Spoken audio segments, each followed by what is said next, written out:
Hello, thanks for joining me today. In today's video, we're going to do something a little bit different. We are going to go over exactly how I make my YouTube videos. A few people have wrote me and just was curious on exactly how I did it, so I thought, well, that would be a great video idea. The first step when I decide to make a YouTube video is decide what exactly my subject is going to be. Now, in most of my videos, you'll obviously are loom knitting for now. So I have to decide what I'm going to knit, and then I have to make sure that I have the yarn and the proper loom and tools, you know, loom tools, scissors, everything. Make sure I have it, all my supplies that I need to make a proper video. Some cases I already have the yarn that I need, but if I don't, I have to make a trip to the store and get the yarn or supplies that I need, whether it's a scarf or a hat. Also, just make sure I have the right loom. I also like to use looms that people are familiar with and looms that people like. There are a few I won't mention that people just don't like. A lot of people don't like. So I try to stay away from those looms and just try to be familiar.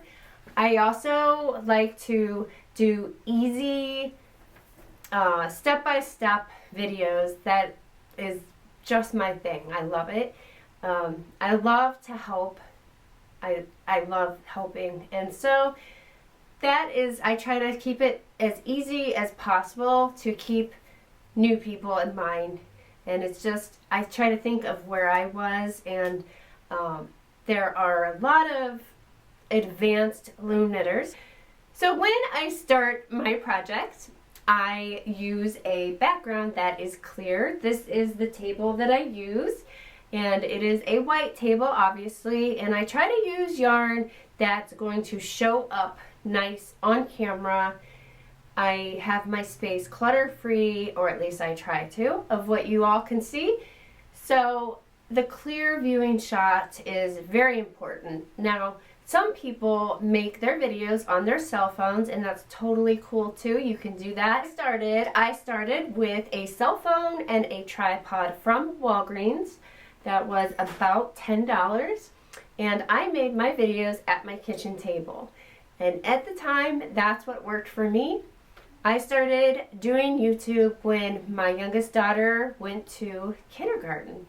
So, and my goal, I had a goal in mind, and that was to help people make something for themselves and learn how to make for others as well, obviously.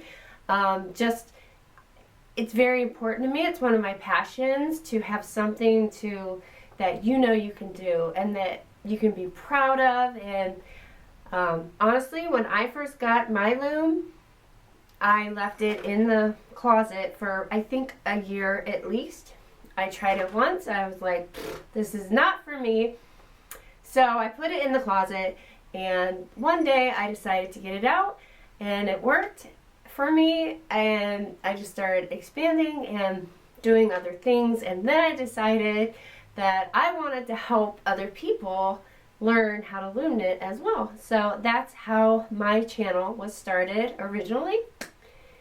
Now, the next step, I will tell you how I do my projects. I have a tripod and a camera, and I lean my camera over my table, and I will show you a clear shot of that when I'm finished here in the video. I put my hands around the tripod in front of the camera with my loom, and I start my projects that way. So for some, this is very uncomfortable. My family, like, how do you do that? I don't really know. It's just what works for me. And in my setup, it just works best. So, but others have different setups, and I don't know. It's like I say for everything, the setup is what works for you. But in my case, that's what works for me. And again, I'll show you that setup, but I just lean over this table and I work. Now I also come back to my projects and I obviously do them in steps.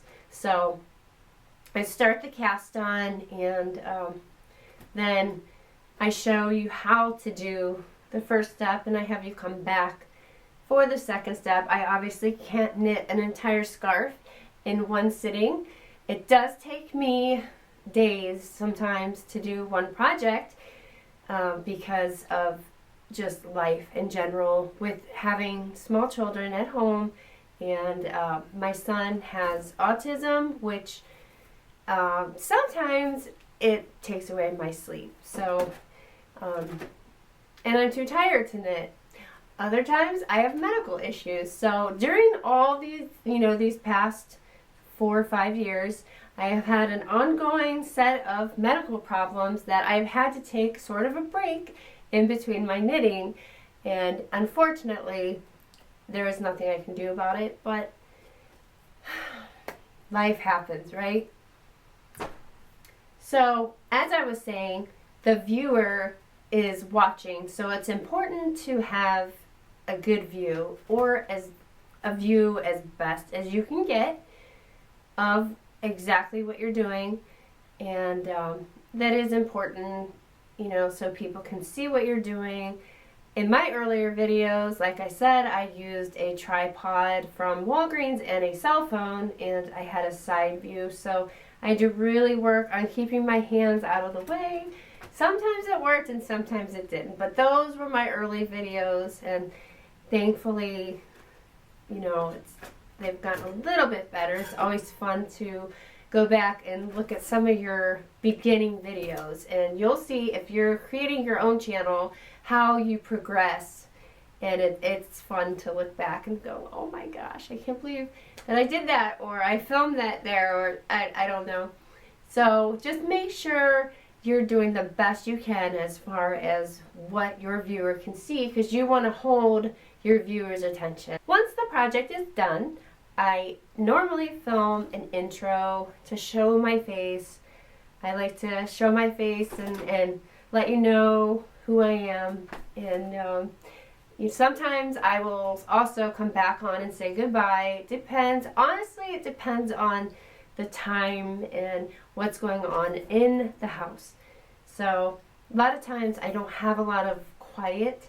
So after my video is done, after my project's done and I'm done filming, I go and I edit my video. I don't have a fancy editing tool that I use. I use iMovie, which came with my Mac computer. So through these years, iMovie has worked out just fine. I'm a little slow, honestly, in the whole iPhone and iMovie type stuff. Once I finally figure it out, my phone dies, or I don't know, it just something changes. Like, I get confused when there's updates on my cell phone and then I have to learn how to use everything again. But I find iMovie is just fine, and I know Windows has a free editing program as well. So I also suggest when you are starting out that you don't invest in a lot right away, and you can use these free tools. You can use the free tools offered. They work just fine. There's music. You can also upload your video to YouTube, and if you use music in your videos, which I don't too often, I have a few times, but normally people get mad when I do that, so I stopped. But you can upload your video to YouTube and use their music. So, and that's all music that's approved for YouTube. You can't just put any video, or you can't just put any song into a YouTube video because it's copywriting, and there's, some issues with that. They won't put your video on. So you want to make sure that you comply with YouTube, because YouTube is your friend and they have awesome tools. So I suggest to just check out their music if you want to use music.